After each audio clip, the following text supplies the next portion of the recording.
encontrar, como a 2,5 kilómetros al este de la zona.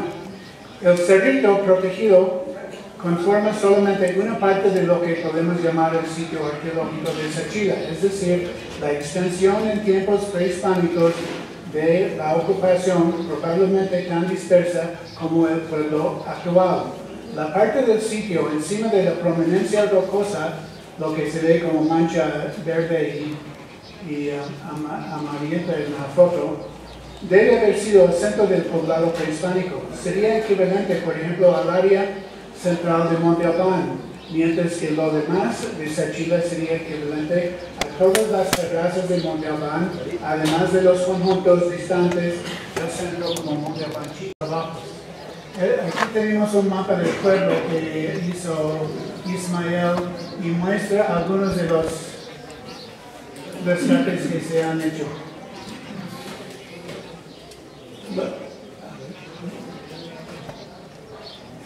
Los puntos rojos, este es el centro del sitio, el cerrito. Los puntos rojos son montículos y aquí en amarillo son las inspecciones realizadas en diferentes años. Esta de 2011 y 12 es la unidad deportiva. El 2005 es el palacio, ¿verdad? 2007 es una tumba que se encontró cuando se abrió la calle para el drenaje, también uno aquí en los 80s. Aquí en 2007 es un arroyo donde se encontró cerámica temprana y hasta 1977 va a ser importante en la plática porque es un lugar atrás, exactamente atrás de donde estamos sentados, donde el año 77 empezamos un rescate, pero la gente del pueblo llegó y nos dijo adiós, entonces después de 12 días tuvimos que salir. Pero,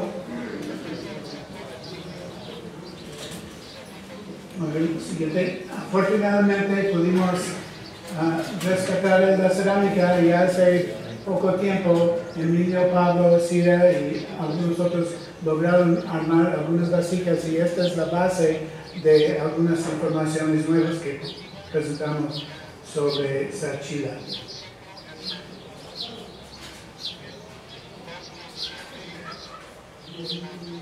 Kovalevsky, nosotros también siempre presentamos las cosas en términos de fases, periodos o épocas y bueno, primero voy a mostrar dónde estamos ahorita. Este es el templo, ¿verdad? Este es el predio atrás y por aquí es el área donde está la biblioteca actual, pero este es el área que se rescató, se trabajó en el año 1977. Presentamos nosotros y los demás arqueólogos una secuencia cronológica, no sé si lo ven desde atrás, pero se trata de periodos arcaico, preclásico, clásico, postclásico y usamos también el precerámico, aldeas, centros urbanos y ciudades-estados. Dividimos la cronología por años y también por fases. Pero no tienen que aprender las fechas hoy, pero sí van a ver en la cerámica algunas fechas. Ahora, si empezamos desde atrás, lo más antiguo en el Valle de Oaxaca, que se conoce hasta ahora, data hasta 11,000 años antes del presente. Allá por Mictla y otros lugares se han encontrado unas puntas de flecha o de lanzas, pero aquí en Sachila no se ha documentado el periodo precerámico todavía. Lo más antiguo en Sachila, documentado hasta ahora, proviene de la época o la etapa de las aldeas. Y son de hace más o menos 3,000 años. La etapa de aldeas abarca aproximadamente 1,000 años, durante los cuales el asentamiento más común en Oaxaca fue una aldea de unos 5 a 25 personas quienes cultivaban maíz, hacían cerámica y vivían en casas de bajareje. La etapa se divide en 4 fases: Tierras Largas, San José, Guadalupe y Rosario, y según Kovalevsky y sus coautores, Sachila era una aldea durante las 4 fases.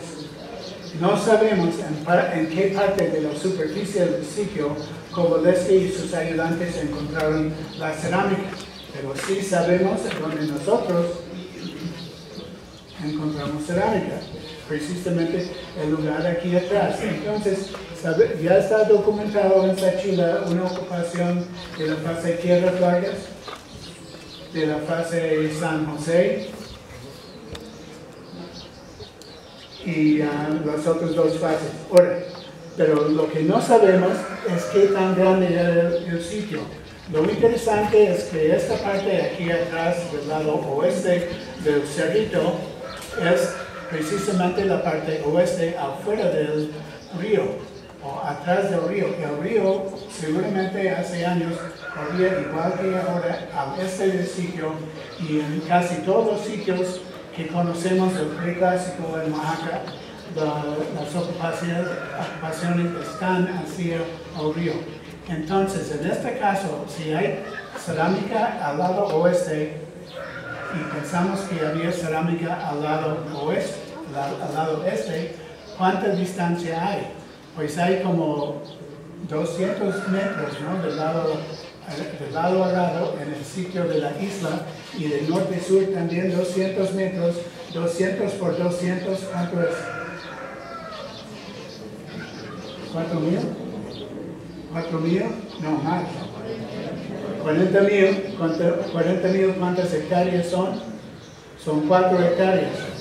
Bueno, si son 4 hectáreas, podemos proponer que en el preclásico, en la etapa de aldeas, Sachila era una aldea grande de posiblemente 4 hectáreas. Ahora, uno de los problemas en Sachila es que si uno baja del cerrito y va a las calles, todo está tapado con arena. Por ejemplo, aquí en la calle Ocoñaña, cuando se hizo el desagüe, una tumba que apareció estaba casi 1 metro abajo de la superficie. Y aquí atrás también se excavó una cala para el desagüe y salió una casa de la fase Niza casi a 2 metros abajo de la superficie. Así que una posibilidad es que la aldea de Sachila no era 4 hectáreas, sino mucho más grande. Y si queremos ser muy atrevidos, podemos decir que competía quizá con San José Mogote y Etlatongo y otras aldeas muy grandes de la época preclásica o de aldeas en Oaxaca. Esta solamente podemos saber si nos permiten ver los tepocates que salen en los pozos en el futuro. Bien, ¿qué pasó después de las aldeas? Seguimos a ver que hay cerámica de figurillas de la excavación. Y aquí tenemos San José Mogote. La ventaja de San José Mogote que está en una lomita. Así que los arqueólogos, Kowaleski y su grupo, cuando fueron a ver allá, podrían encontrar la cerámica en la superficie, mientras que aquí no se ve porque todo está tapado por arena. Bueno, por más o menos 500 años, no más o menos, por 500 años antes de Cristo, hubo un gran cambio en Oaxaca. El inicio de los centros urbanos. Uno de los cambios más significativos en toda la época prehispánica fue la fundación de Monte Albán, porque marca el inicio de la vida urbana. Los zapotecos del valle establecieron viviendas en el cerro de Monte Albán y trazaron la plaza principal y otros edificios. Con esto empezó lo que llamamos la etapa urbana, que duró casi 1300 años. Y las relaciones entre las comunidades eran muy complicadas, y se trata de varias etapas o fases llamadas Danibán, Pei, Niza, Tani, etc. para Monte Albán, para la ocupación de Monte Albán. Ahora, bien, ¿qué datos hay de Sachila para las distintas épocas de la etapa urbana? Aquí ahí está Monte Albán. Bueno, empezamos con Monte Albán 1. la fase Ganibán. Para este periodo, Kowalewski y otros mencionan 21 posibles lugares en el Valle de Oaxaca como comunidades principales rodeados por sus dependientes. Pero curiosamente, Sachila, que tenía la larga ocupación durante la etapa de aldeas, no figura en la lista. Sí lo mencionan en otro cuadro, pero no como lugar importante en la fase de Ganibán. No está claro qué estaba pensando Kowalewski, tal vez se equivocaron, pero es interesante que en el rescate que hicimos aquí en 77 apareció poca cerámica de la fase Ganibán. La escasez en la excavación junto con su poca importancia en el recorrido puede tener un gran significado en relación a un problema fundamental en la arqueología de Oaxaca, es decir, la fundación de Monte Albán. Bueno, hace años, ahí está algo de la cerámica de la fase Ganibán y de la fase del Rosario, que viene antes. Hace años, Richard Blanton propuso que se fundó Monte Albán porque había conflictos entre tres pueblos, San José Molote, Yegui, que está donde se encuentra ahora Namiteco, y Tiltejete, que está hacia Ocotlán, después de la cuesta. Blanton supuso que estaban peleando estas comunidades, pero decidieron resolver sus conflictos y establecer un tipo de Brasilia o Washington de Estados Unidos encima de Monte Albán para todos ser amigos. Pues es un poquito extraño, ¿no? Y según ellos también pensaba que en el centro del valle no había ocupación, entonces estaba libre. Vamos a este lugar, a esta montaña, porque nadie lo quiere y podemos vivir siempre en paz. Yo no acepto esta visión de la fundación, y además en años recientes hemos encontrado precisamente en esta área de nada, donde ellos no encontraron sitio, hemos encontrado varios sitios. Y aquí en el mapa, Sachila es uno de los sitios con material inmediatamente antes de Monte Albán.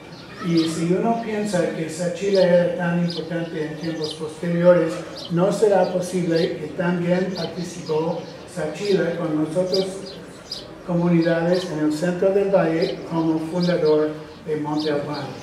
Así que la propuesta es no solamente estos sitios muy cercanos, sino también Sachila, que tiene una larga ocupación aldeana, participó en la fundación.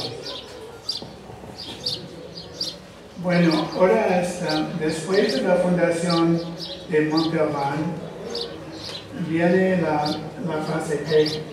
Y la fase P, ya 300 después de la fundación, perdón, es un periodo en que Monte Albán estableció su poder en muchas partes del valle. Y Kowalewski, ellos no encontraron mucha evidencia de la fase P, pero salieron muchos objetos en las excavaciones aquí atrás del templo.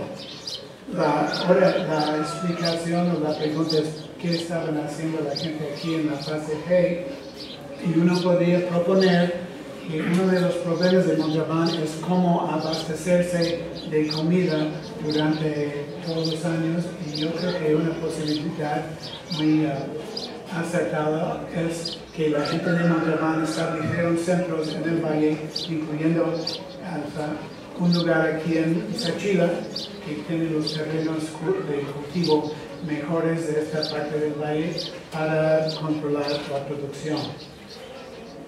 Bien, en las siguientes fases, Nisa, Tani y Pitao, sí hay presencia de cerámica aquí en Sachila. No sabemos exactamente qué tamaño tenía, aunque Kowalewski dice que para la fase de Pitao, que es más o menos 500 después de Cristo, había un montículo y 315 habitantes. Y si tomamos en cuenta el aluvión, puede haber habido muchas más personas. Si pasamos ahora a la época de que nos habló Ismael, también Javier, la fase show cambia mucho la situación. Porque en las fases Peche y show, más o menos 500 a 850 después de Cristo, Sachila era uno de los más grandes poblaciones o más grandes pueblos en todo el valle de Oaxaca. Coveleski y Monte Albán en este periodo alcanzó su máximo con 25,000 habitantes y según el recorrido había 33 sitios en el valle con más de 1,000 habitantes.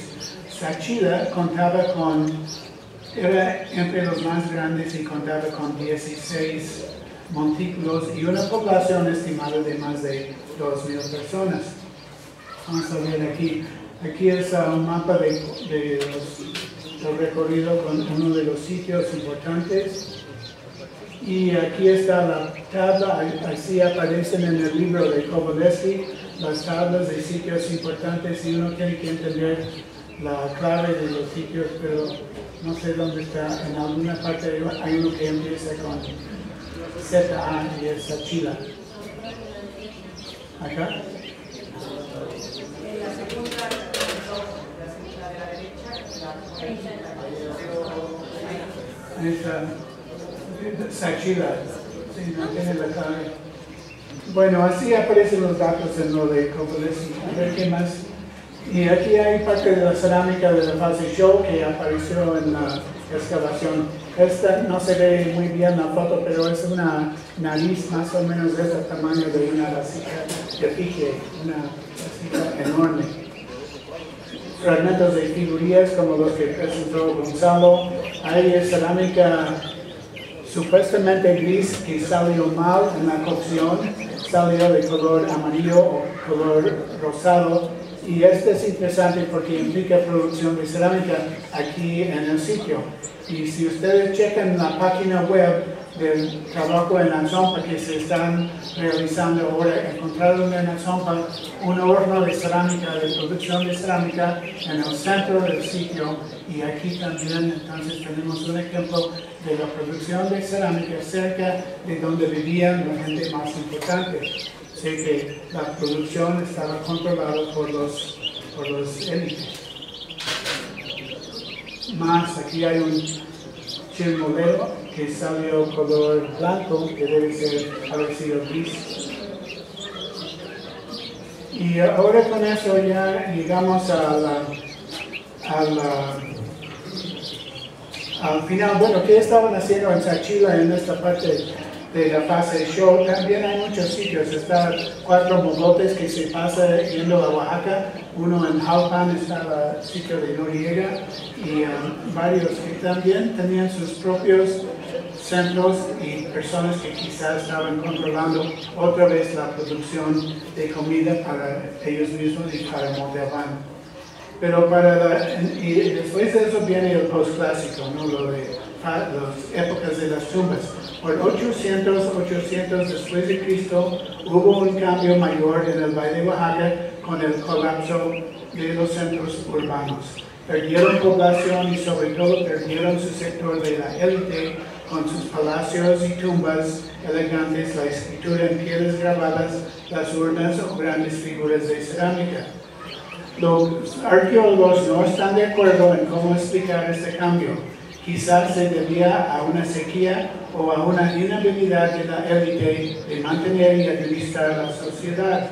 Monte Albán prácticamente se abandonó y otros centros también disminuyeron el número de habitantes. Después del colapso hay 2 fases. Está la fase Liobá y Robert nos habló de la fase Liobá y después la fase Chila. Para este periodo sabemos que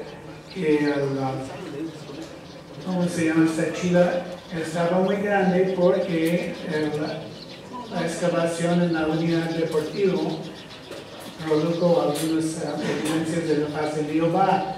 Blanca y su grupo y Coveleski, ellos dividen el valle en 20 pequeños reinos o señoríos en este periodo y como hemos escuchado, Sachila era de lo más grande. Pero lo irónico es que en el recorrido de superficie ellos dicen que no encontraron nada en Sachila. Cuatro tumbas más importantes quizá en todo Oaxaca, pero en el recorrido no encontraron materiales del postclásico. Lo que dicen ellos es que el centro más importante era Sayucu, aquí en Monte Albán, Sachila está aquí más abajo, y que Sayucu tenía 13,000 personas, pero Sachila para ellos no tenía importancia. Bueno, ahí está una gran contradicción, a ver si se puede resolver. Se puede resolver en parte con la examinación de materiales de las pequeñas excavaciones. Vamos a dejar ahora para el maestro Gallegos la presentación de las tumbas. Y nada más quiero mencionar o queremos mencionar, yo quisiera, que recientemente unos colegas han enfatizado que tanto la tumba 7 de Monte Albán como las tumbas 1 y 2 de Sachila comparten la presencia o abundancia de implementos de tejer asociados a mujeres y también a la dinastía Xipe. Y estos señores de la dinastía Xipe llevan estas telas muy diagnósticos como parte de sus brocados. Creo que el punto, a ver, el siguiente, y lo que hemos visto es que en las tumbas hay implementos de tejer los huesos que llevan también los personajes de la dinastía Xipe. Entonces hay una gran énfasis en los implementos de las mujeres. Creo que el punto más interesante que descubrimos al preparar la ponencia es que la relación entre Sachila y Monte Albán, tan evidente en estos objetos del postclásico tardío, se remonta a 2000 años más temprano, a la alianza de aldeas que estimuló la formación de Monte Albán. La gente de la fase Tanibán que mudaron a Monte Albán y la participación en la definición y protección del área de cultivo que apoyaba a la ciudad. La documentación detallada de nuevos hallazgos en Sachila puede conducir a un entendimiento más profundo de esta relación. Gracias.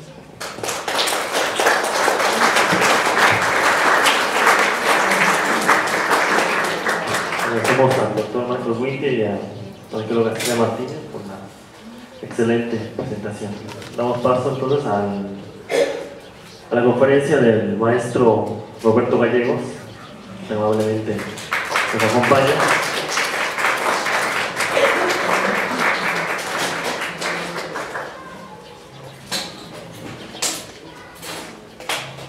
Nuevamente daré algunos puntos de su trayectoria del maestro Gallegos, porque sí es bastante extensa. Soy estudios de profesionales en la ENA, en 1955 a 1963. Fue becario de la OEA, asistió a los cursos de clasificación y análisis de materiales arqueológicos en la Universidad del Atlántico, Barranquilla, Colombia, coordinados por la Unión Americana para Arqueólogos Latinoamericanos. También en el 57 trabajó en la zona de Tecuaque, Tlaxcala, bajo dirección de Román Piñachán, así como en el 58 trabajó en rescate en estancias de San Juan del Río Querétaro, bajo la dirección del antropólogo físico Arturo Romano Pacheco. En el 62, claro, los trabajos de la zona arqueológica de Sachila, después de las tumbas 1 y 2, que ya conocemos.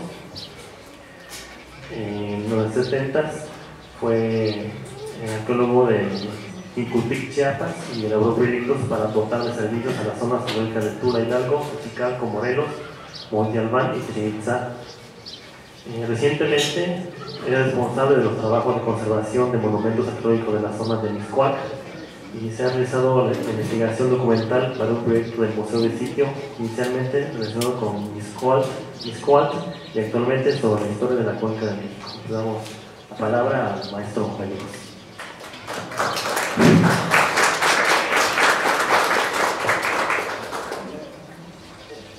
En referir los hallazgos de Sachila implican no solamente un contenido de material arqueológico. Evaluar al observarlos establece necesariamente una visión que de por sí ya es calificada con el sentido estético. Cada quien tiene una forma muy específica de ver objetos arqueológicos. Nosotros dentro de la arqueología sí vemos objetos arqueológicos, pero dos aspectos más están dentro del objeto. Uno, lo que llamamos el contexto histórico. Y segundo, también no dejamos de advertir el aspecto estético. Creo que en ese sentido voy a tratar de establecer algunos aspectos del material, pero otros, por única ocasión, quiero referir cómo llegué a Sachila, porque no fue la búsqueda de tumbas. Cuando yo llegué a Sachila, el doctor Ignacio Bernal, que era el director de monumentos prehispánicos, ya me conocía y me hizo solamente una recomendación. Roberto, usted ha estado en Sachila conmigo y en el año de 1957 precisamente llegamos a ver algunas de esas estelas que Sid ha manejado en la presentación. No pudimos fotografiar, tuvimos que irnos de Sachila.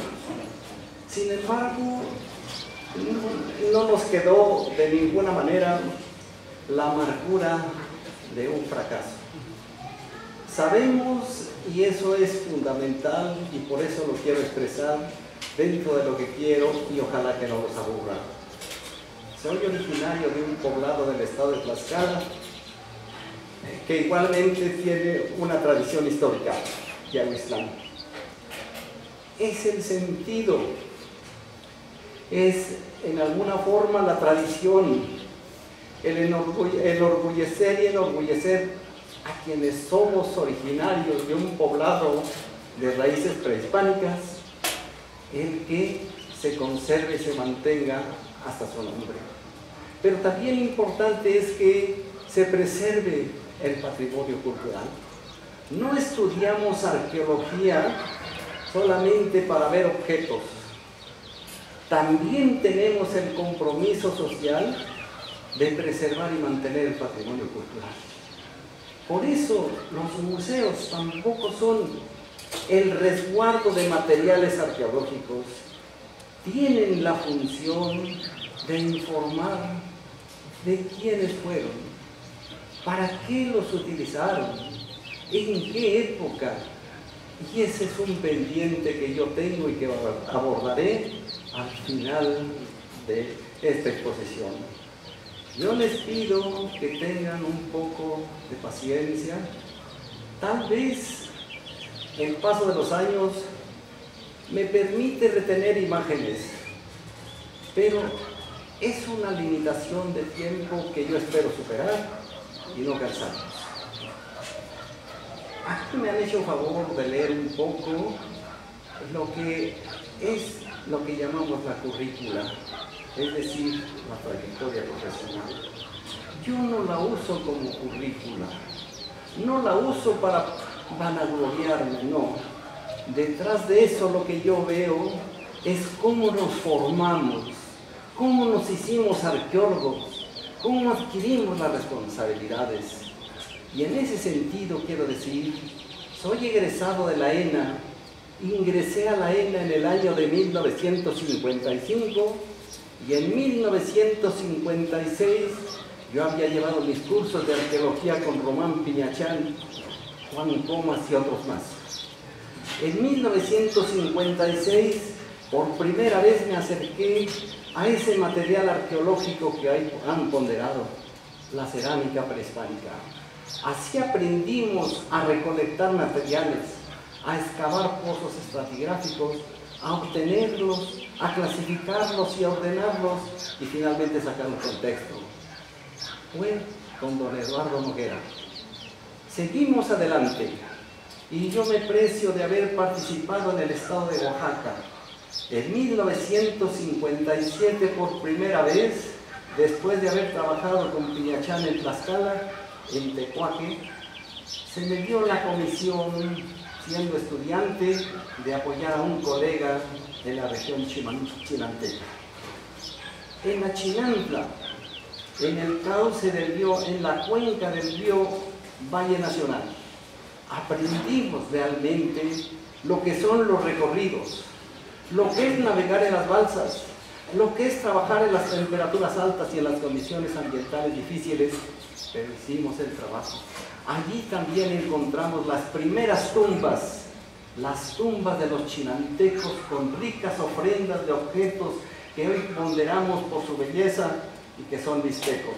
También aprendimos por la información histórica que nunca perdemos de la tradición oral, cómo los hombres que trabajaron, pero en particular uno en Yetla, nos dijo cómo todavía podían obtener el metal del río Valle Nacional que bajaba en el cauce, cómo se usaban las bateas, cómo podían distinguirlas.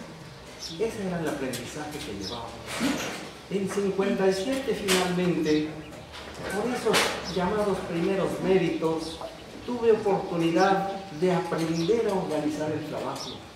En 1957 me comisionan ya inscrito en el instituto, trabajando para el instituto, y voy a Palenque. Voy a trabajar con este arqueólogo que ha sido reconocido por la tumba real, pero que era un hombre enérgico y ordenado y que se llamó Alberto Ruz. La temporada difícil en el trabajo, porque el cumplimiento era seguramente sin limitaciones. Dejamos a Chile, Palenque, y en 1957 por primera vez vengo a trabajar a Oaxaca. Nadie deja de reconocer al doctor Alfonso Caso e Ignacio Bernal. Ignacio Bernal trabajaba en los valles centrales de Oaxaca y aquí se han mencionado varias ocasiones. Venimos a trabajar a un sitio que se encontraba arriba de los cuarteles, se le llamó San Luis del Cano. Allí trabajamos, un sitio del periodo clásico de los valles centrales. Trabajamos y por primera vez me asignan un montículo que era un problema de trabajar, de barro. Este primer problema de barro enfrentar en el trabajo arqueológico es difícil. Pero ya para entonces Oaxaca no me era desconocido totalmente. En un curso de la ENA con un profesor, José Servín, que impartía un curso de arte popular, por primera vez llegué a San Bartolo de Coyotepec para conocer el proceso productivo, pero más que el proceso productivo, las formas tradicionales que todavía se conservan hasta nuestros días. Así aprendimos que hay diseños, así aprendimos que hay tratamientos superficiales en la cerámica, así también aprendimos a que para la producción de la cerámica no hay individuos y familias, sino en alguna forma llegan a establecerse los talleres de cerámica. De allí los tratamientos superficiales y los elementos que van asociándose a cada uno de los objetos personales. Antes de eso, en la misma ENA, también aprendimos lo que era la organización social en el estado de Oaxaca. Así pudimos llegar también de visita a Yalalac. Había un antropólogo social muy reconocido, Julio de la Fuente. Con él aprendimos cómo se estructura una sociedad indígena. Así fue como aprendimos, así fue como leímos.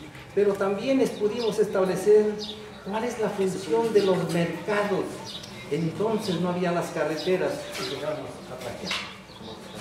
Bueno, con eso señalo que cuando yo llego a Oaxaca, llego a Oaxaca con una serie de conocimientos que me había adquirido a lo largo de esa vida. 59 finalmente, 58 Xochicalco, 59 la venta, después de que se habían llevado las esculturas. Quizás fue el reto mayor, porque la venta es un sitio muy complicado de trabajar. Cuando llegamos había zanjas, había montones de tierra por llenadas de las esculturas, la zona había quedado deshecha. Pero allí aprendimos a trabajar el adobe, allí aprendimos a trabajar y a distinguir qué es la tierra y qué es el adobe. Cuando llegamos a Sachila, traíamos detrás de sí 5 años de experiencia, incluyendo Teotihuacán con Jorge Acosta. Son los antecedentes que al principio mencioné. El doctor Bernal me llama y me dijo: Roberto, hemos estado en Sachila, la población seguramente es difícil, pero yo creo que usted podrá salir adelante. No me preocupa su preparación. Usted creo que tiene la experiencia y tiene los conocimientos para salir. Quiero hacer mención de esto porque soy el primer satisfecho. Qué bueno que así llegué a Sachila. No llegué con improvisaciones, también llegué con una estructura y una formación que son las que me permitieron sacar los trabajos. Y ahora sí voy a iniciar. Iniciamos un grupo de sachileños, porque no deja uno de reconocer a los sachileños. Se entrevistan con un director que para nosotros enérgico, austero, pero finalmente muy profesional. El primer antropólogo de la Escuela Nacional de Antropología, Eusebio Dávalos Hurtado, antropólogo físico. Y cuando llegamos a Sachila, de hecho, el doctor había recibido a los sachileños, el doctor Bernal recibió la propuesta, y en el programa de trabajo del Departamento de Monumentos Prehispánicos, para el año de 1962, asignando 10,000 pesos, íbamos a empezar los trabajos en Sachila. Empezamos y éramos 3 pasantes. Yo no me había recibido. Muy difícil me había sido la vida para ese momento, porque nunca dejé en el tiempo de que dispuse de continuar mis estudios. Pero finalmente, pese a eso, creo que hicimos los trabajos. Llegamos un compañero, Alfonso Cuevas, y otro compañero, Pablo López. Creo que es importante para nosotros. ¿Por qué nos sirvió esa formación? Observamos un Monte Albán monumental. Detrás de esa monumentalidad hay una serie de hechos y aspectos históricos que nunca olvidamos. Uno, una planificación, la ocupación de un espacio, las necesidades de una construcción, y se definía claramente la arquitectura de Monte Albán. Pero usan un sentido estético que se manifiesta en eso que llamamos los tableros escapularios. Teotihuacán tiene sus tableros que son rectangulares. Observábamos que hay un sentido de planificación, montículo J, pero también en este sentido hay un aspecto estético.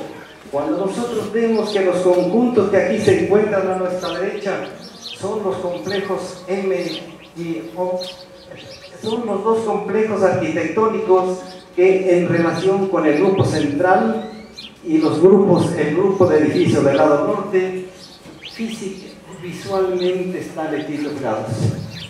Un cerro como el de Monte Albán tuvo que ser erigido, se construyó, se reportó, se rellenó, y finalmente logran ese sentido estético que es, en alguna forma, la proporción del lado oriente y el lado poniente. Ya teníamos un sentido, no solamente de una ciudad prehispánica, sino el sentido estético.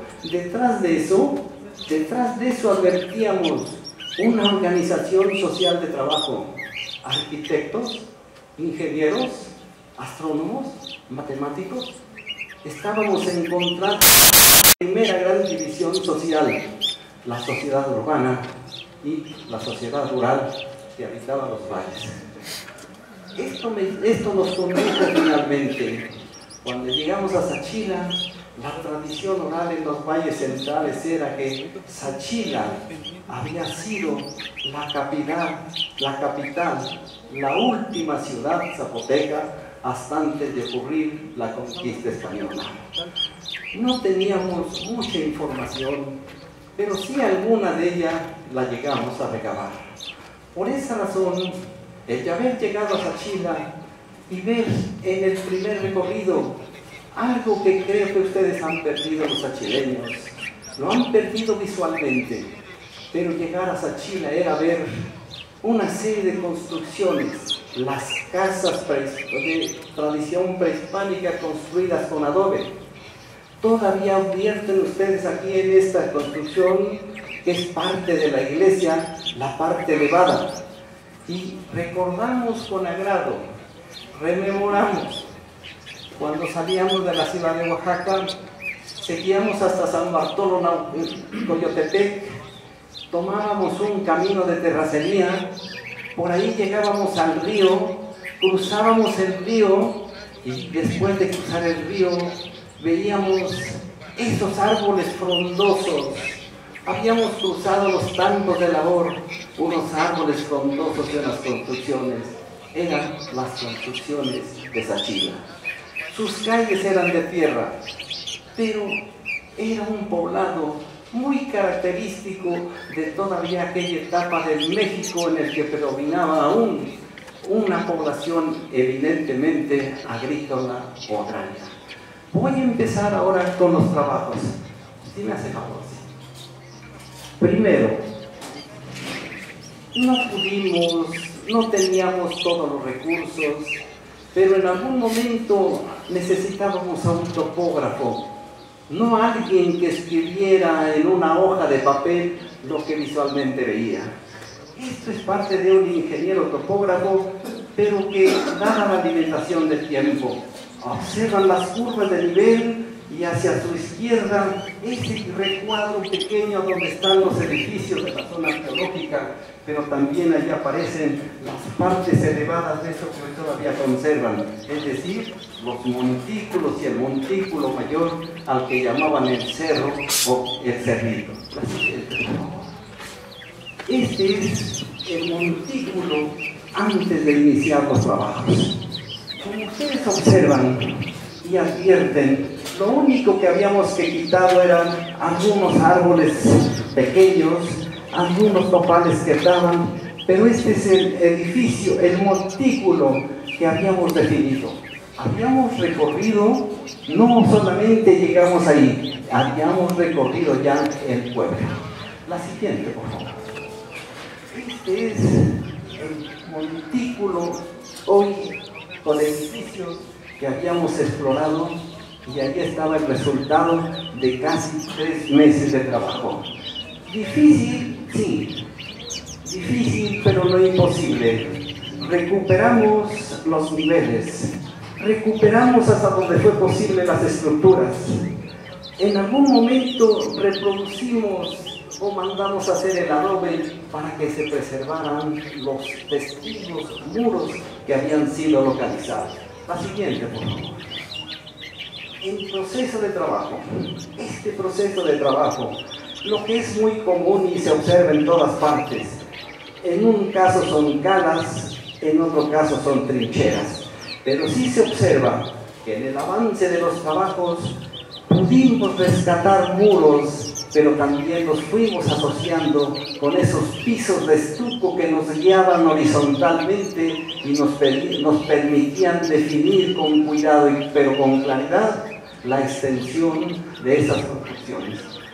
En el centro, o hacia el centro, se ve un grupo de personas. Estábamos abordando lo que es el patio de esta unidad constructiva del montículo A de Sachila. La siguiente, por favor. Estos son los testimonios que encontramos. Esta parte blanca no la mandamos revocar. Eran los testimonios del estuco que encontramos en Sachila. Las otras partes nos mostraban también restos de los aplanados, pero procuramos dejar los testimonios arquitectónicos.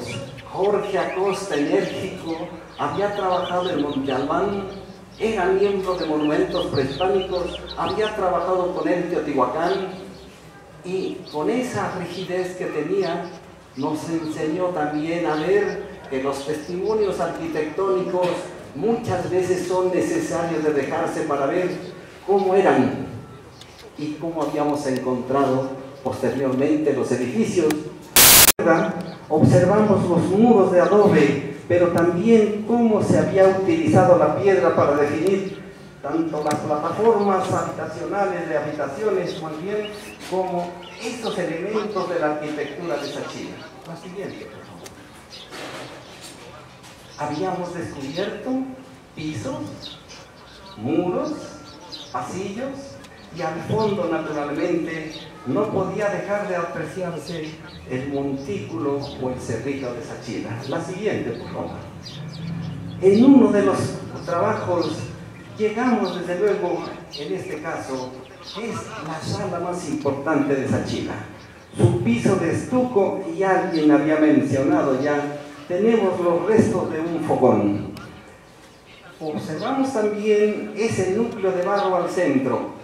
No sabíamos, no supimos cómo definir el muro porque no encontramos los testigos, no hubo forma de dar una identidad, y cuando no hay forma de dar una identidad, honestamente y arqueológicamente dejamos el testimonio y no le agregamos nada. La siguiente, por favor. Está la banqueta del patio. Trabajábamos la banqueta. Encontrábamos un problema muy serio: la conservación de los pequeños muros de piedra, la laja, y lo que hicimos fue mandar por un albañil de Teotihuacán para que viniera a hacer los trabajos de conservación y evitar la destrucción del edificio. Nunca creo sinceramente que procuramos no lastimar construcciones, y digo lastimar porque eso lo siente el hombre, no lastimar porque es destruir los edificios. Ustedes observarán allí los testimonios de los muros, pero al fondo, hacia el fondo, dos lápidas de color blanco. Estábamos explorando, y os voy a plantear un poco más adelante. Estas son las lápidas. Si tienen ustedes cuidado, advertirán la banqueta, los restos, y ahí hay una piedra pequeña que insertamos porque había que darle consistencia a los muros de la banqueta, al muro de la banqueta, al piso de la banqueta. Pero si ustedes observan entre esas lápidas, se observa un pequeño agujero. Un pequeño agujero en la lápida losa que era por donde se estaba resumiendo la tierra. No era por nosotros algo que supiéramos. En la arqueología siempre hay sorpresas. Traíamos muchos años ya de trabajo, pero no lo sabemos todo. La arqueología nos ha obligado a reflexionar y a pensar antes de actuar. No nos vamos solamente por el instinto, porque el instinto no es buen consejero. La siguiente, por favor. Siguieron las consolidaciones. Ya teníamos la sala norte, ven el fogón, se han considerado la banqueta y los muros. Había que preservar.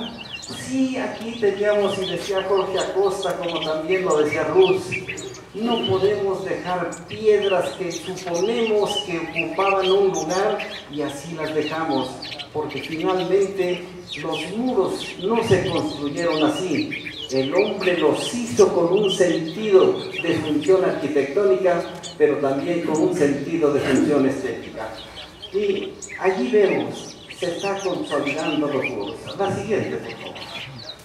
Ahora, a la altura, ¿me quiere regresar al anterior, por favor? Si ustedes observan hacia su izquierda, adelante de donde está el albañil, se puede ver el perfil. Ya habíamos empezado a excavar. Después de varias semanas, decidimos que era el momento ya adecuado y conveniente de iniciar la exploración de la tumba arqueológica. No venimos a Sachila a buscar tumbas. No estábamos buscando tumbas, pero creo, la siguiente, por favor. El proceso nos llevó. Aquí es parte de ese proceso. Y en ese proceso advertimos cómo los muros que habíamos consolidado no tenían problema y la excavación empieza, como siempre, en sentido vertical. En ese mismo sentido vertical observamos la siguiente, por favor.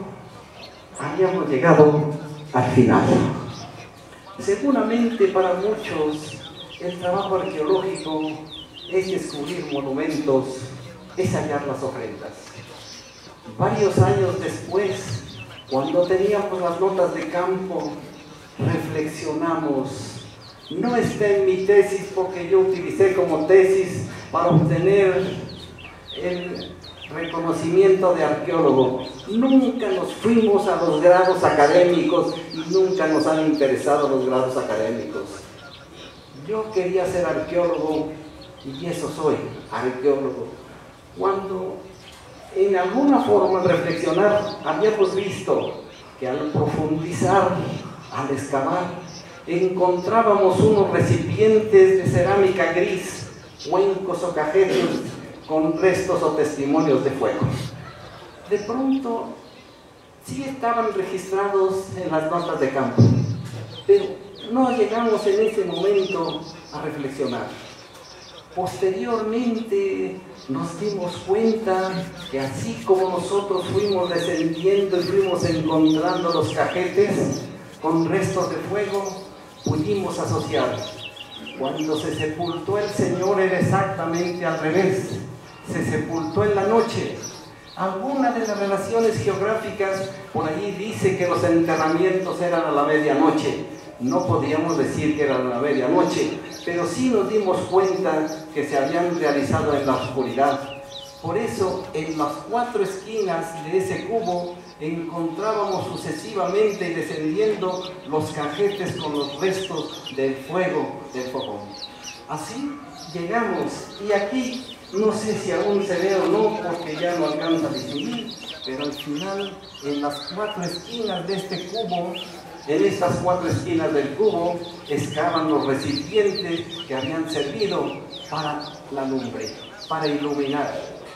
Estas se dejaron allí, y cuando sellaron la tumba, colocaron las grandes lápidas, cerraron las tumbas, se alumbraron y fueron rellenando, y de acuerdo como iban rellenando, iban colocando también los recipientes con el fuego para iluminarse, y ahí fue, nosotros lo hicimos al descender. Aquí ellos lo hicieron cuando fueron rellenando la tumba y llegaron a una altura determinada. La siguiente, por favor. Nosotros advertimos, donde está el tablero está la banqueta actual. Esa otra banquetita ya pertenece al complejo de la tumba, pero ya advertimos que ese cubo, o en ese cubo, vamos a encontrar hacia las esquinas los escapularios zapotecos, y entre los escapularios zapotecos se inserta ese elemento que era característico de los mixtecos, la greca escalonada. Y la fachada se extiende hacia los lados. La fachada está al norte, se extiende al oriente y también a la derecha, y se extiende al poniente. Esa lápida la dejamos algún tiempo allí. Un dintel monumental se encuentra en la piedra, en la puerta y las jampas laterales. Ya teníamos los elementos arquitectónicos, ya teníamos en alguna forma los testimonios de la arquitectura de esta tumba. Cuando la abrimos, en una fecha que es precisamente la que coincide, 28 de enero del año 1962.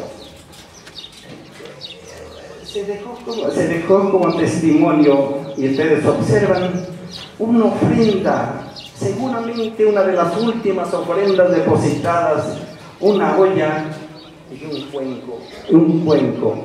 Ese fue el último testimonio que dejaron en el enterramiento. ¿Qué quiero decir con esto? Para poder haber llegado a la exploración de la tumba, mucho nos sirvió esas experiencias anteriores. También nos sirvieron los cursos de arquitectura prehispánica de Ricardo de Ravina y más adelante de Ignacio Marquina. No nos era desconocido porque antes de abrir la tumba estuvimos en Monte Albán, estuvimos en Mitla, observamos la arquitectura, establecimos la relación de las salas, los patios y estas unidades funerarias que son las tumbas. La siguiente, por favor. No tuve a la mano todos los elementos que son fundamentales, pero sí quiero hacer notar a ustedes el tipo de plantas, una época 4, que manejamos más o menos después del año 1000 en adelante, pero observamos la entrada, los nichos, algunos más nichos, se reduce la entrada, las escaleras, es decir, hay una serie de variantes, los muros, la colocación de las losas, es decir, cuando entrego al final un informe de Sachila que sirve para mí como tesis profesional, se hace un estudio completo de la arquitectura funeraria de los valles centrales de Monte Albán, desde la primera hasta la última época, que es, en este caso, no Sachila, sino están las tumbas de Mitla y Say. La siguiente, por favor. Al abrir la tumba, siempre es una expectativa. Nunca sabemos, la arqueología no define anticipadamente. Eso quizás es algo de lo espectacular de la arqueología. No solamente el hallazgo, sino también el sentir la necesidad y responsabilidad de abordar los trabajos con sensatez. Aquí está la tumba. Ustedes advertirán que se ve claramente la tierra. Apenas en algunos espacios se había limpiado, el dintel se había fragmentado y tuvimos que ponerle un puntal que es una especie de morillo para evitar un derrumbe. Las piezas están cubiertas de tierra. Esta fue la primera impresión cuando abrimos la tumba. La siguiente, por favor. Esta era la tumba. La tumba, ya por allí las tumbas 3 o 4 muestran un poco ese tipo de arquitectura. Vemos la techumbre con grandes losas, un nicho al norte, 2 nichos laterales en la cámara y se observan al fondo unos grandes cuencos o cajetes que habían acompañado al primer hombre que había sido enterrado, no ocupando la cámara, sino hacia un rincón de la cámara. Ese fue como el hecho un tanto de sacrificio al concluir la obra, y eso lo aprendimos también.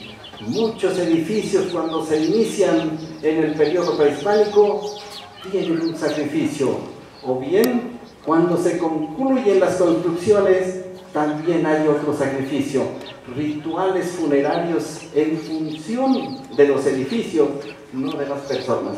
Así observamos también, solamente se había limpiado un poco ya para ese momento, pero se observa hacia la derecha una vasija, que es una vasija policromada con soportes con cabeza de serpiente. La siguiente, por favor. En la esquina, esta es la ofrenda del primer hombre allí sepultado. Ahora, sus huesos, es decir, lo que representa básicamente este primer entierro, lo recogen, de hecho amontonan la ofrenda y aquí dejan los huesos amontonados, un entierro secundario. Ya no les interesaba el cuerpo con una relación anatómica, simplemente recogen los huesos y los dejan hacia esa esquina. La siguiente, por favor.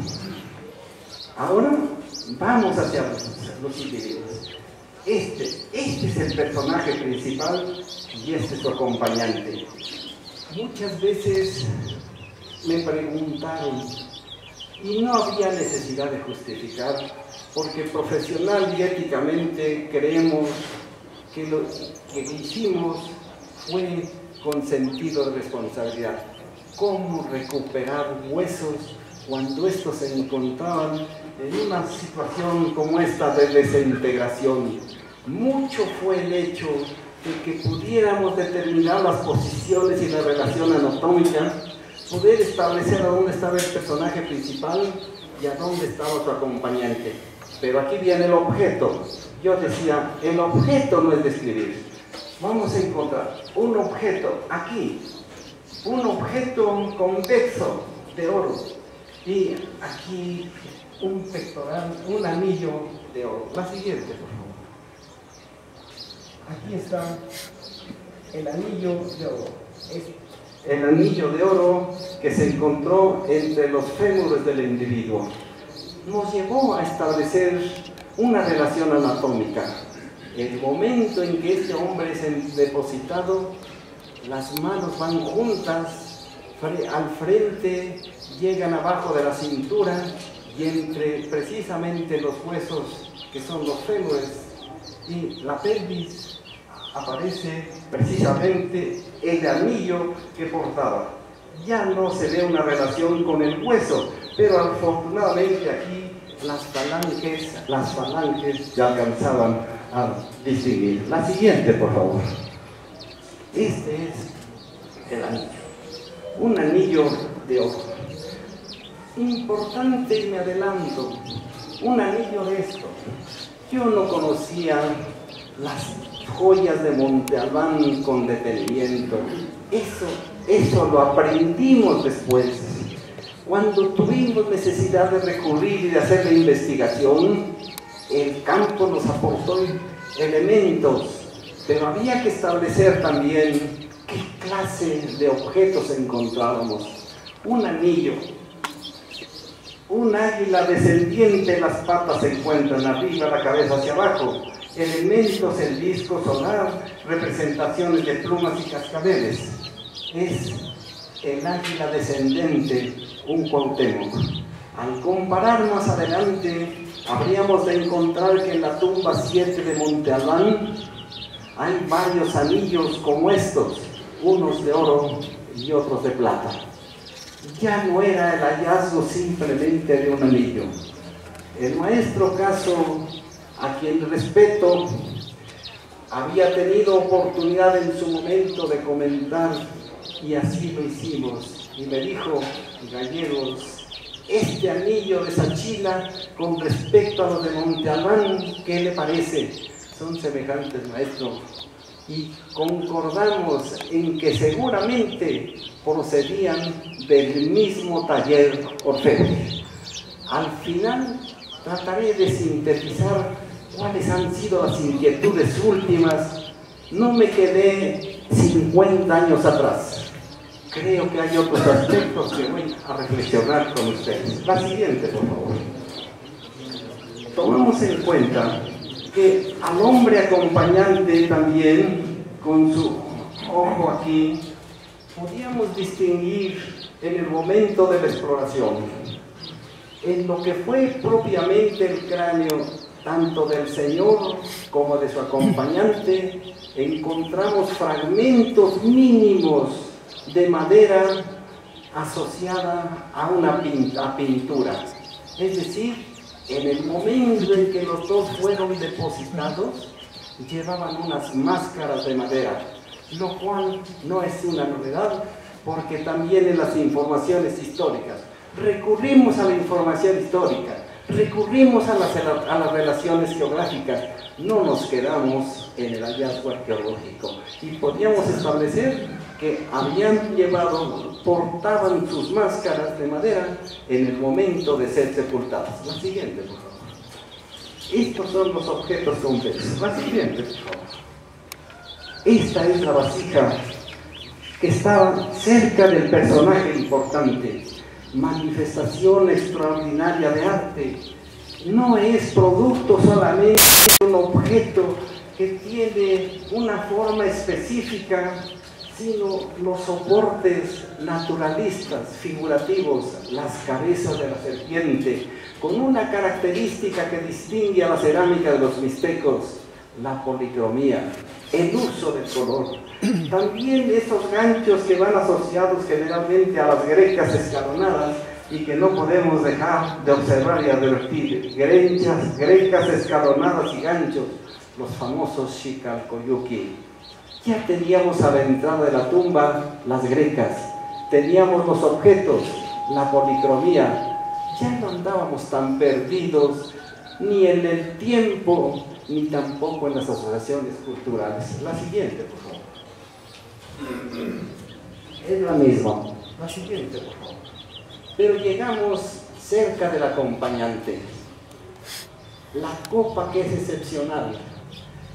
Desde que la conocimos, hemos sentido que es una obra maestra.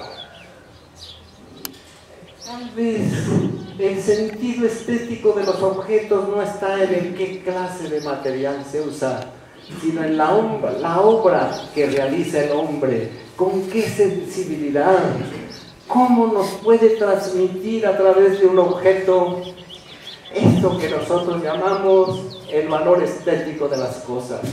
Una copa policromada. ¿Cuándo han visto ustedes en vida un colibrí posado en una copa tomando el líquido? Creo que ese es el sentido estético más importante que nosotros encontramos en la copa. Ofrenda fundamental para el Señor importante que ocupó la tumba 1. La siguiente, por favor. Aquí, aunque es un poco oscuro, aunque voy a referirlo y al final haré, desde luego públicamente, siempre lo hice, un reconocimiento para quienes participaron conmigo. Un arqueólogo no es un hombre tipo. Un arqueólogo necesita de equipos de trabajo. No puede hacer el trabajo solo. Quien haya escuchado y haya leído sobre la tumba real de Palenque, Alberto Luz necesitó de un César Sáenz, necesitó de un Hipólito Sánchez para que realizara los dibujos que hoy conocemos. Para mí, Abel Mendoza, un verdadero artista dentro del manejo de las acuarelas y de la figura prehispánica, realizó estas acuarelas. Reproduce con una sencillez en la mano de él, pero con un sentido estético que no se pierde. Pero desarrolla también las figuras. Creo que es de los dibujantes del Instituto de Antropología a los que siempre reconocimos por su calidad. La siguiente, por favor. Ahora vamos a las tumbas. También son de Abel Mendoza las plantas y los dibujos. El trabajo arqueológico, cuando es relevante, tiene necesariamente que ser afinado por hombres o personas que estudiaron y se prepararon para ello. Las notas de campo las tenemos nosotros. Las notas de campo poseen información, pero en algún momento queremos la precisión, y esa precisión también se vierte en los dibujos. Observamos la planta de la tumba 1.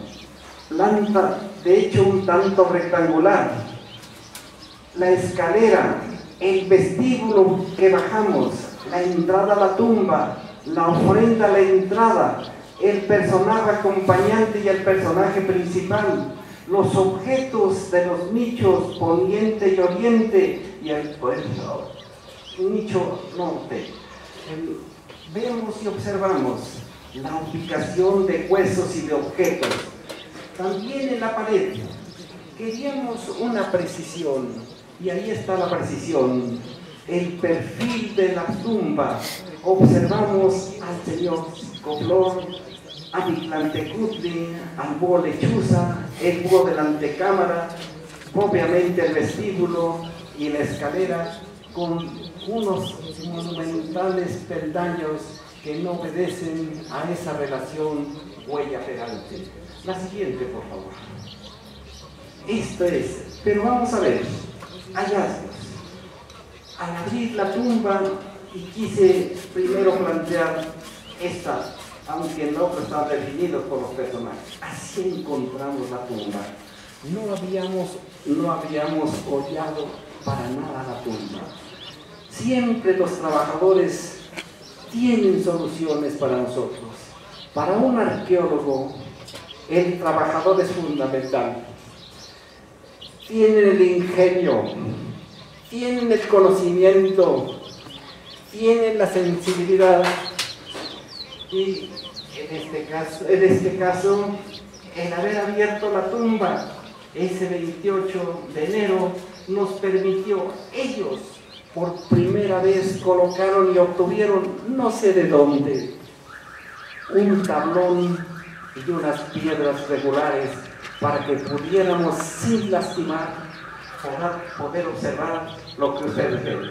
Observan y verán que todo está in situ, como decimos, no se ha movido nada.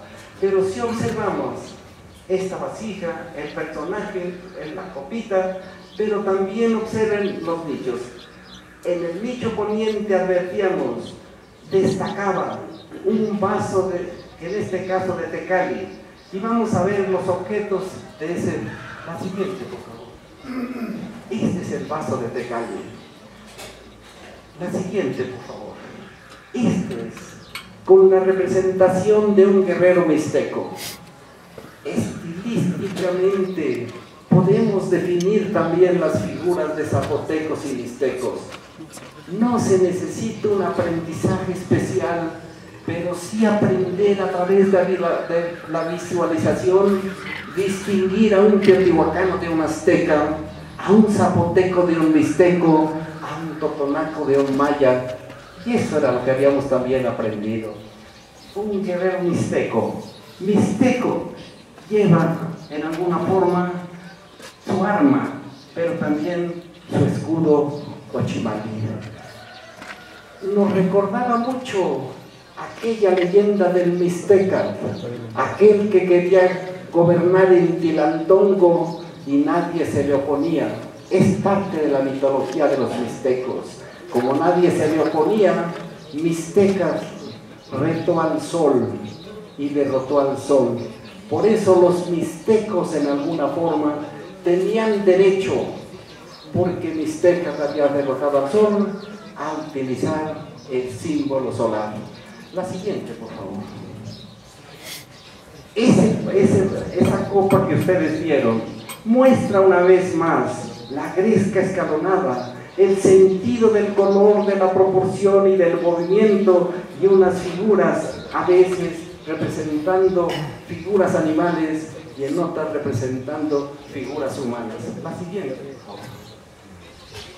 En el nicho oriente observamos un disco, un cuenco, un objeto de barro que nos recuerda las formas de las ollas sencillas, solo que esta tenía un tratamiento superficial, tenía una bicromía, no era un objeto de barro común y corriente de la vida cotidiana.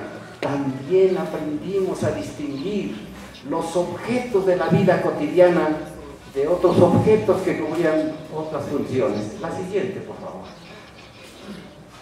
Ya propiamente en el Museo de Antropología, cuando estábamos en las calles de Moneda 13, observamos esta máscara, observamos la técnica, el mosaico. Esta técnica de mosaico representaba una técnica específica, pero también observamos parte de un disco igual que aquí. La siguiente, por favor. Una máscara que recuperamos completa. Y digo recuperamos, nosotros no teníamos el conocimiento ni la capacidad para poder recuperar máscaras de mosaico. Para aquella época, recién regresado de Londres, y a solicitud que le hicimos al doctor Dávalos Hurtado, envió a alguien que había ido a estudiar restauración a Londres, Jorge Angulo, que aún vive. Y Jorge Angulo recupera precisamente las máscaras y los objetos con la técnica de mosaico. Comentando con el maestro Caso, me decía: mire, Roberto, si nosotros hubiéramos tenido la oportunidad de tener un conocimiento, nosotros habíamos recuperado de la tumba 7 de Monte Albán seguramente muchas piezas completas, porque solamente recogimos fragmentos de turquesa, de jade y de otros materiales. La siguiente, por favor. Esta es otra de las máscaras recuperadas. una máscara, una fotografía tal vez muy fea. No es mía, me la proporcionaron. Pero sí es un rostro de jaguar y se distingue por su colmillo. La siguiente, por favor. Este es el fragmento.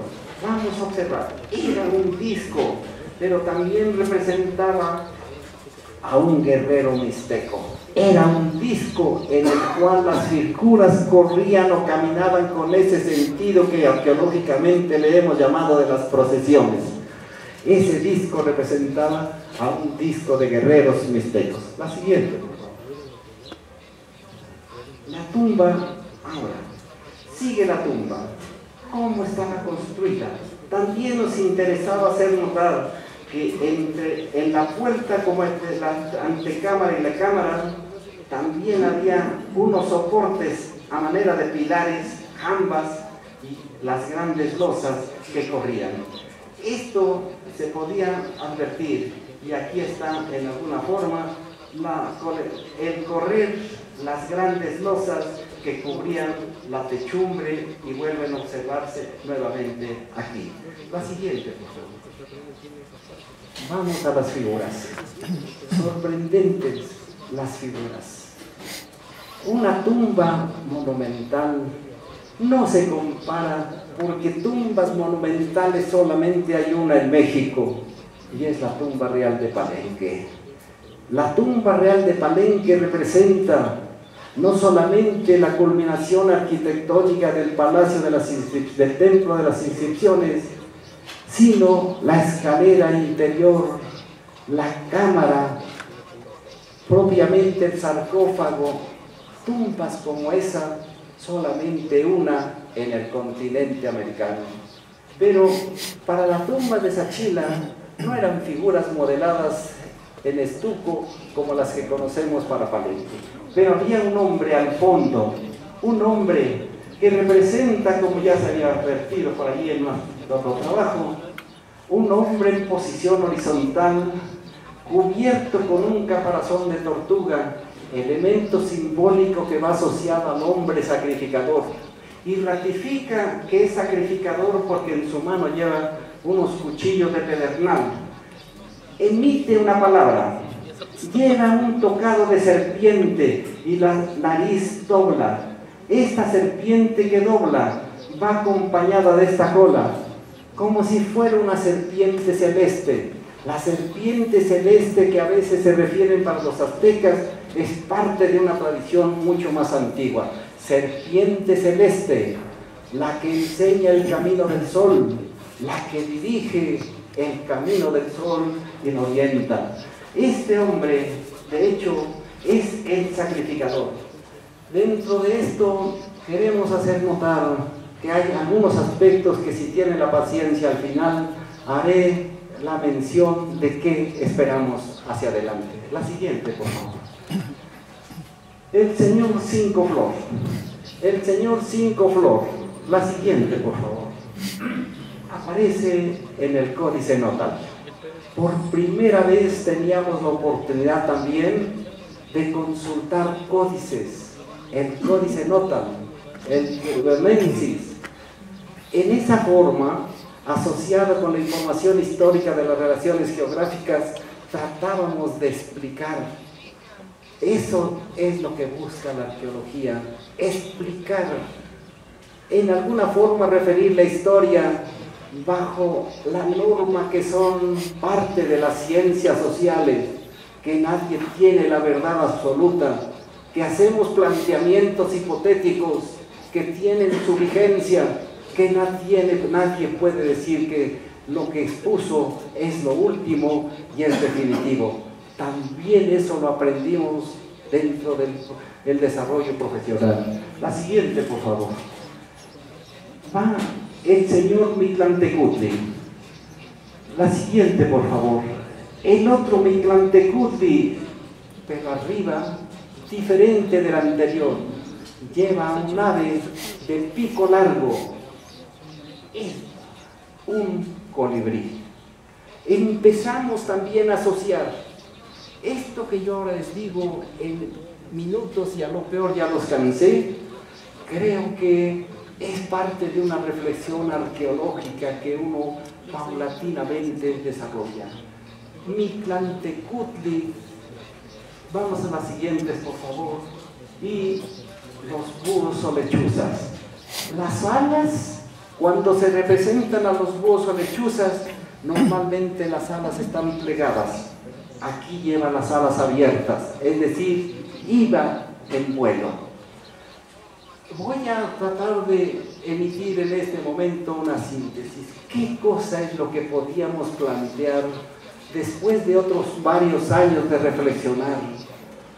En este sentido, a la muerte de este señor va a ser sepultado en la tumba y hay un sacrificio colectivo. 8 personas sacrificadas en la antecámara y su acompañante en la cámara. Pero había que relatar su camino al inframundo. Las figuras todos caminan de norte a sur. Al principio los búhos o lechuzas, de hecho, son los que van adelante. Después van las figuras de los Mictlantecutli. Mictlantecutli con su figurita de pájaro, que es el colibrí.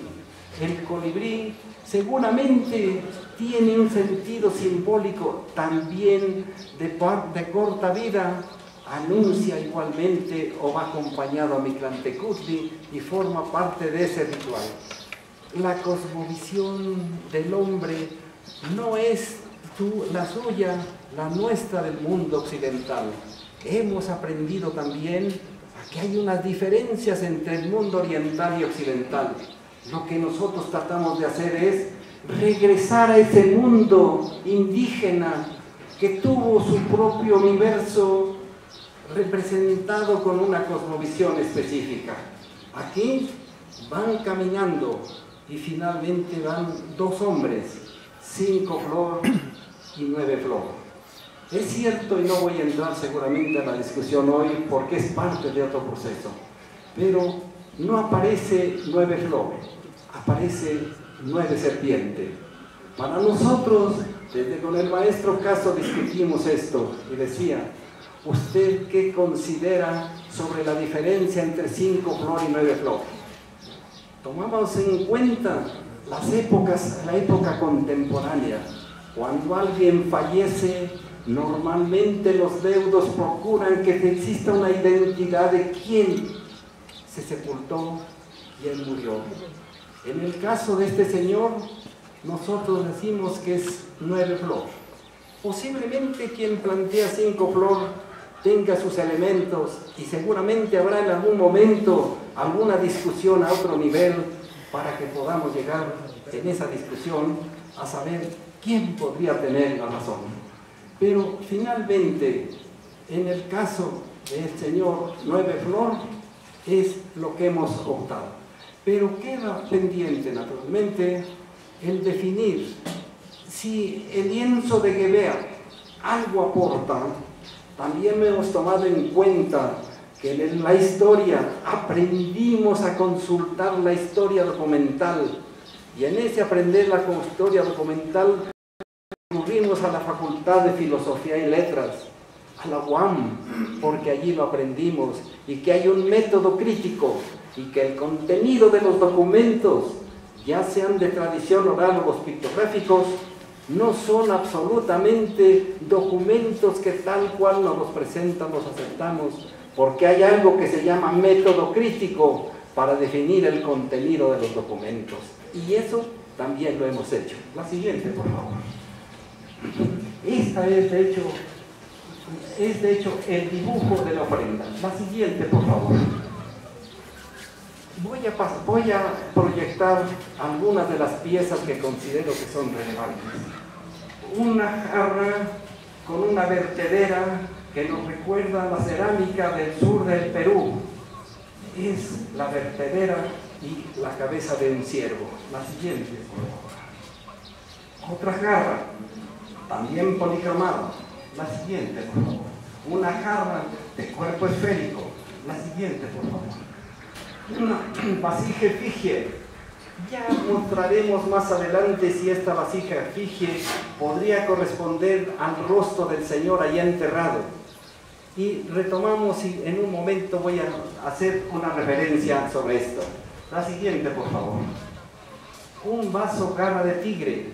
Encontramos que hay una relación entre la familia y dinastía de los señores que vienen de Yanguitlán, Almoloyas, Yanguitlán, y encontramos que están emparentados con ese famoso personaje histórico de la Mixteca Alta de Totutepec, 8 venado, garra de jaguar. La siguiente, por favor.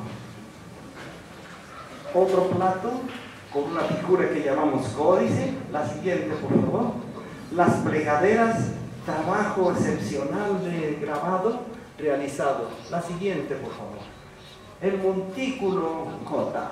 Aquí tenemos la tumba 1, esta, y en la entrada y la tumba. Ahora vamos a la tumba 2. La siguiente, por favor. Así encontramos la tumba. Después de quitar el escombro, advertíamos que la fachada de la tumba estaba destruida. No era problema para nosotros en ese momento. Con Jorge Acosta y con Alberto Ruz habíamos aprendido a desmontar muros, a numerar las piedras, a hacer un esquema, un croquis y volver a armar. Tomábamos las escalas. La siguiente, por favor. Estábamos en el proceso de trabajo, consolidamos la fachada y volvíamos a encontrar lateralmente los escapularios, las gretas, otra aquí y la fachada. La siguiente, por favor. Esto es lo que nosotros en alguna forma veíamos. La mira escalera lateralmente y el perfil. El nicho de la cámara, no tenía nicho en la antecámara. Encontrábamos que entre la antecámara y la cámara había un desnivel, un pequeño muro que es este que aparece aquí y que le llamamos el rodapié porque así arquitectónicamente se daba. En el nicho norte, en el nicho poniente, perdón, este nicho tenía un contenido de huesos. La tumba 2 de Sachila ya había sido ocupada antes y en los nichos fueron acumulados los huesos y las ofrendas. Cuando exploramos la tumba en el exterior, en el vestíbulo, encontramos fragmentos de jade, cuentas completas y fragmentos que eran de turquesa, cuentas diversas de collar y inclusive algunas cuentas de oro. ¿Qué hacían unas cuentas fuera de la tumba? Era la primera pregunta que nos hicimos, pero ya teníamos la experiencia de la tumba 1. Recolectamos los materiales dispersos. La siguiente, por favor. Esta es, después no veíamos absolutamente nada. Aquí se había filtrado la tierra. Esto es parte ya de un proceso de trabajo. Logramos, como dije, con los trabajadores, que se pudieran colocar unos tablones y los apoyábamos para trabajar. Debo decir que cuando la complejidad de las tumbas nos avasallaba, recurrí en México a alguien, antropólogo físico, a quien siempre he reconocido en su trabajo profesional y en su dedicación.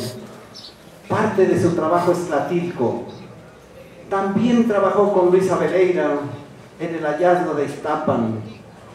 A mí me dirigió en unos trabajos de San Juan del Río de exploración de enterramientos. Se llama Arturo Romano. Arturo Romano era director del Museo Nacional de Antropología cuando me dirigí al doctor Dávalos para decirle que la importancia de las tumbas requería de un antropólogo con la experiencia del maestro Romano. El doctor Dávalos me contestó: Gallegos, me pide usted un algo que no le puedo dar, pero yo no le voy a decir que no. Hable con Arturo. Y hablé con el maestro Romano y el maestro Romano decidió venir. Él y su ayudante María Teresa Jaime.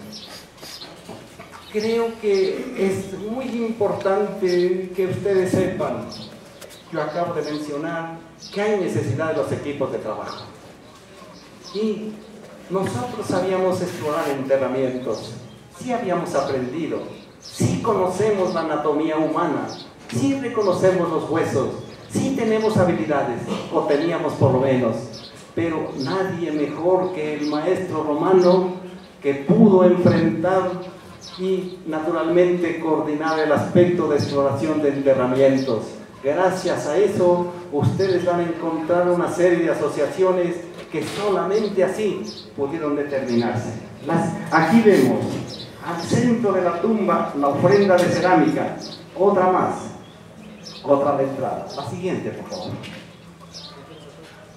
La parte de cerámica, ofrenda con un metate en la parte central. La siguiente, por favor. Si me regresa la anterior, si es tan amable. Aquí observamos esta pieza. La siguiente, por favor. Es esta vasija y este cuchillo de pedernal. La siguiente, por favor. Es esta pieza que seguramente ustedes conocen. La pieza de Mictlantecutli. Pieza excepcional, con cabeza articulada. Lleva sus cuchillos de pedernal. Va asociado al cuchillo de pedernal. Encontrábamos el contexto completo, Mictlantecutli, que rige en el inframundo, representado con el cuerpo y rostro descarnado, asociado a los cuchillos de pedernal. La siguiente, por favor. El cuchillo de pedernal. La siguiente, por favor. Junto a esta área aparece este plato extraordinario.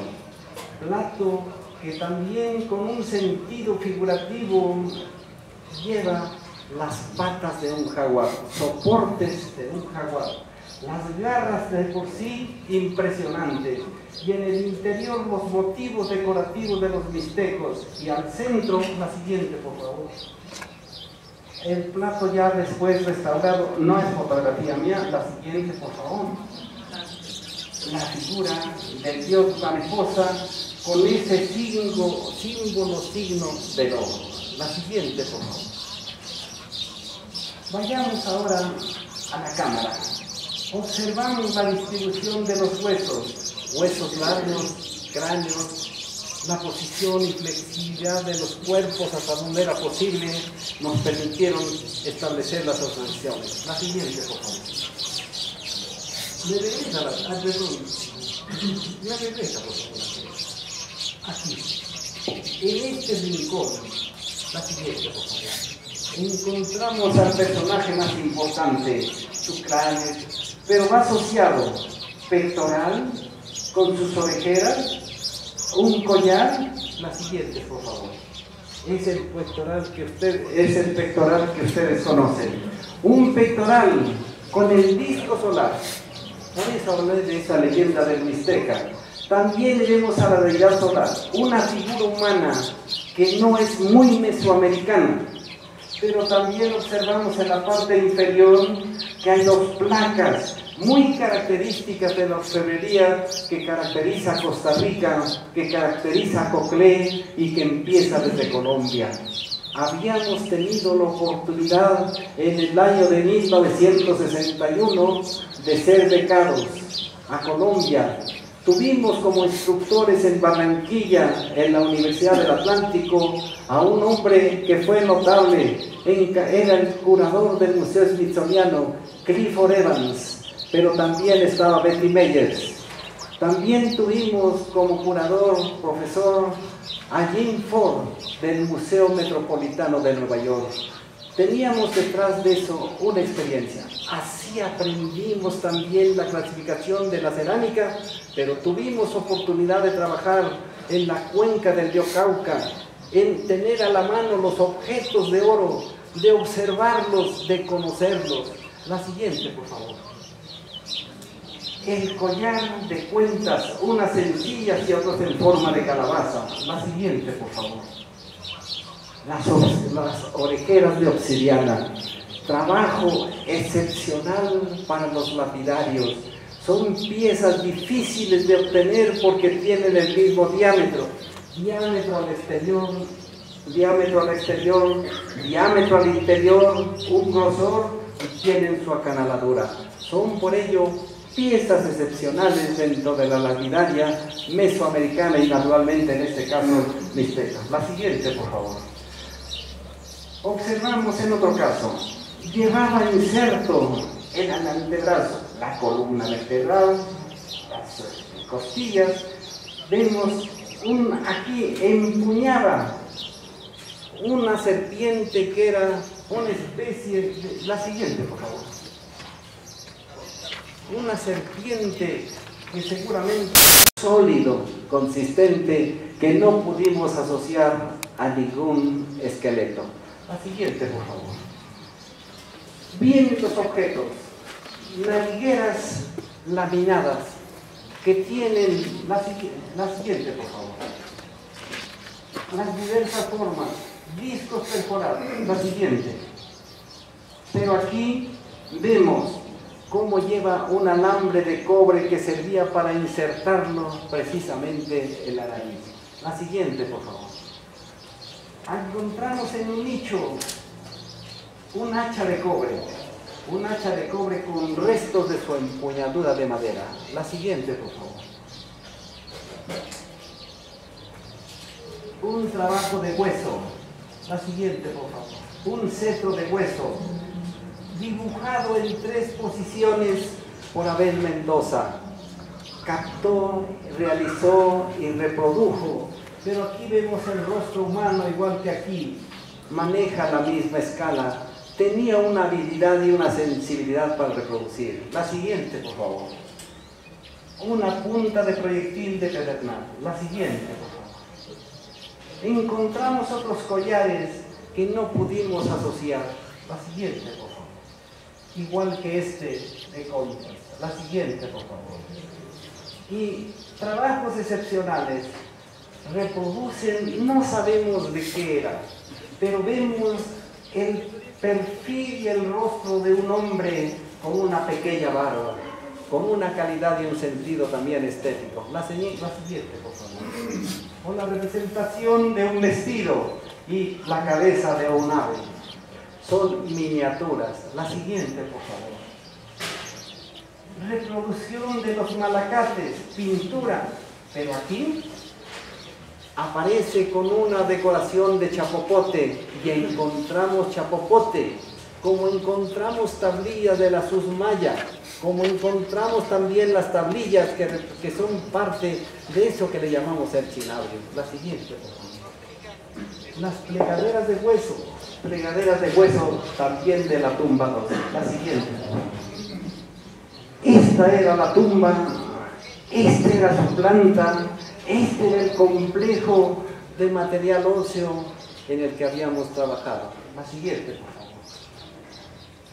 El collar. Seguramente para muchos de ustedes es posible que ya no exista el recuerdo.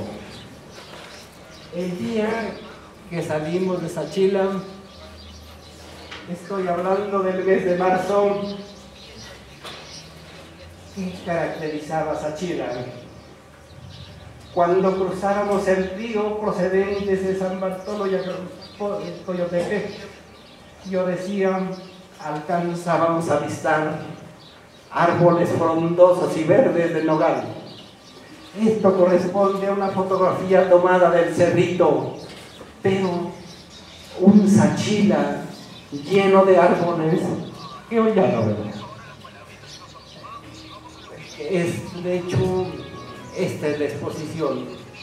Gracias porque han tenido la paciencia. Yo creo que ha sido cansado, pero también quise vertir en Sachila lo que fueron los trabajos. Solamente quisiera mencionar que no nos hemos quedado en alguna forma atrás. Muchas dificultades para llegar a los 50 años. Nunca regresé a Sachila, no porque no quisiera, sino porque nunca más se me dio la oportunidad de regresar a Sachila. Nunca tuve oportunidad de hacer un recorrido completo por Sachila para determinar la extensión que tenían los edificios construidos con barro.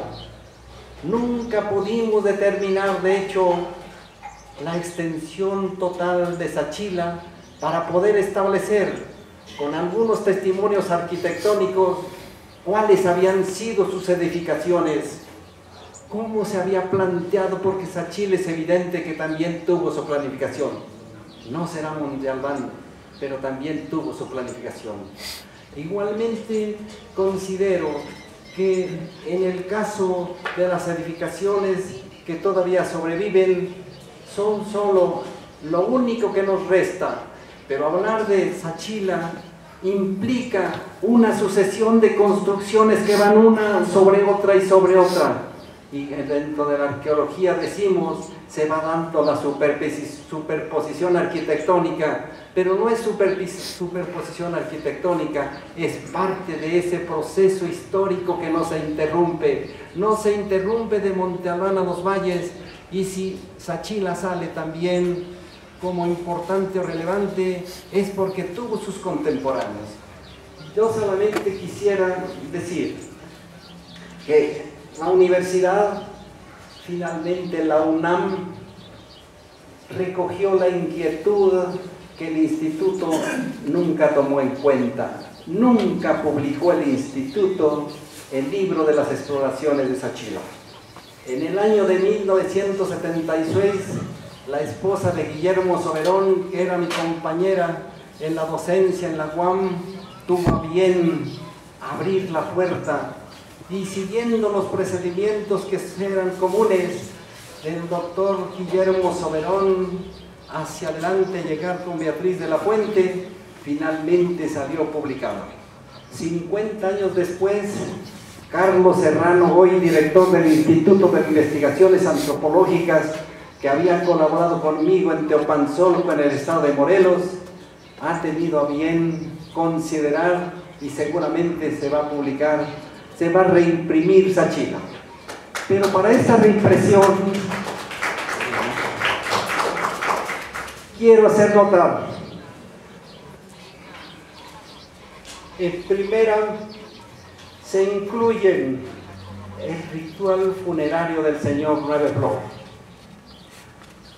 el sacrificador, pero no me voy al sacrificador solamente de Sachila. Las fuentes históricas y sobre todo Yanguitlán, todavía hay los testimonios ya para la primera mitad del siglo XVI de los sacrificadores y de un sacrificador en Yanguitlán. También considero que la vasija efigie, esa que vieron de la tumba 1, puede tener un significado histórico si lo podemos en alguna forma plantear y sustentar. En el caso de Costa Rica, cuando después de haber observado los objetos de orfebrería de Oaxaca, de Sachila, tuve la oportunidad de conocer el Museo del Oro. El Museo de Costa Rica me permitió llegar también a establecer que los objetos de oro de Chichén, del cenote, no son mesoamericanos, porque el cenote tiene ofrendas después de 900, pero no llegan a 1200, por lo tanto no hay orfebrería mesoamericana. También, tomando en cuenta Costa Rica, pude establecer históricamente que en Costa Rica se acostumbraba a la incineración de los hombres importantes, pero independientemente de eso, siempre iba una efigie del hombre cuando ocurría esa ceremonia de incineración. Es posible, si logro establecer esa relación, que esta vasija efigie de la tumba 1 pudiera corresponder al señor que se enterró en la tumba 1. También tomo en cuenta la técnica de la orfebrería. Ya no es objetos y descripción. Con el maestro Caso quedó interrumpida su muerte la comparación de las tumbas 7 y tumba 1 y 2 de Sachila. Su muerte interrumpió ese proceso y ese trabajo. Pero yo quiero retomo de hecho en alguna forma la orfebrería, las técnicas, laminado, fundición, filigrama, las diversas variedades de formas de cascabeles a las placas rectangulares que representan las patas de rana estilizadas. También en alguna forma trato de retomar 8 venado, garra de tigre, garra de jaguar, en esa relación que acabo de mencionar. La expansión mixteca, llegan hasta el Valle de Puebla, hasta Tecamachalco, y puedo establecer la relación esa que hay, Cuilapan con su lápida y el año mixteco 1555, pero también ver si la cronología mixteca que aparece en Cuilapan es la misma que se llevaba en el Valle Puebla, Tlaxcala para Tecamachalco. Y finalmente quisiera yo igualmente en este sentido ver en el caso específico qué es lo que puede considerarse para el Museo de Sachila. Ay, esto es un compromiso moral que tengo. Cuando uno realiza los trabajos, el proceso que continúa es estudiar los materiales. Arturo Romano me hizo un lugar en el Museo Nacional de Antropología en las calles de Moneda para trabajar esos materiales. Yo regreso a México en los finales del mes de marzo y el 6 de abril de 1962 por primera vez un secretario de Educación Pública, un hombre sensible que todo mundo recuerda por su capacidad intelectual y por su sentido en la educación pública de México, don Jaime Torres Bodet.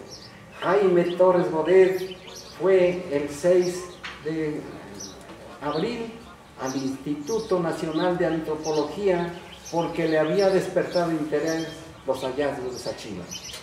Por primera vez también en ese año de 62, en el 35º Congreso Internacional de Americanistas, el 23 o 24 de agosto de ese año, se dan a conocer las tumbas de Sachila a nivel universal, porque el Congreso Internacional de Americanistas congregaba a los hombres importantes en el conocimiento antropológico y se habían reunido en México. No regresé a Sachila, hice un compromiso aquí. Un señor párroco, Antonio Jiménez, un presidente municipal que no recuerdo su nombre. Antes de despedirnos, quizás el compromiso era formal. Decíamos que las piezas y los objetos de Sachila bien podría quedarse una cantidad en México y otros objetos debía tenerlos esta población, Sachila. Yo voy a eso que aprendí con Julio de la Fuente y con Jorge Vivó sobre el trabajo indígena, el tequio o la guelaguetza. Un trabajo comunal obligatorio para la comunidad. Es posible que en una época como la nuestra, de restricciones absolutas y completas, pudiera ser no el momento adecuado en los recursos, pero tal vez en ese espacio que aún tiene al oriente el montículo de Sachila, a donde ese proyecto inicial que recibió Piñachán y que no pudimos llevar adelante, podría ser reaprovechado. El trabajo, y eso quedaría a los sachileños, y yo con mucho gusto. Nosotros no tenemos más que el valor, si es que así se puede llamar, de tener una vida profesional. No tenemos peso político. Tenemos seguramente el orgullo de ser arqueólogos. No tenemos el poder, pero si las comunidades se organizan y si Sachila en alguna forma se interesa, aunque nosotros no llegáramos a verlo, pero pueden colectivamente proponer y construir su museo. Soy de un pueblo en donde construyó su escuela primaria. Soy de un pueblo en donde las obras fueron colectivas, empezando desde una presa, es decir, es la obra de la comunidad, la obra del pueblo. Y digo comunidad porque se comparten los intereses que son comunes. Creo que esto sería cosa también para aquí, para mi colega, retomar y hacer algo por su museo. Tomo también en cuenta que si hay un terreno y hay un edificio, una construcción, y hay en alguna forma esos apoyos que se requieren buscar para llegar adelante con el museo. Yo manejé un Brena Torres, yo manejé también una exposición, no recuerdo si la dije, cuando hay una exposición de la orfebrería de Oaxaca y aparecen los objetos de Sachila, y en la sala de Oaxaca un collage que es el que presentaron. Creo que Sachila podría seguir adelante con la intención de su museo. Yo de mi parte tengo un compromiso, y donde sea y en la medida y hasta los límites de mi capacidad y mis posibilidades, podrán tener la seguridad que estoy con ustedes. Gracias.